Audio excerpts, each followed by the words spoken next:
Okay, this is test number 2 of 1.6 millimeter outside diameter copper wire being deposited on DuPont LTCC 951 as fired with a high polish surface finish, basically thin film prepared.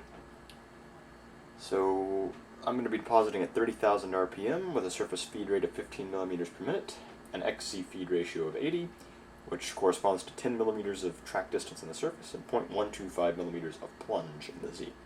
So without further ado, I'm going to start the spindle and start the deposition.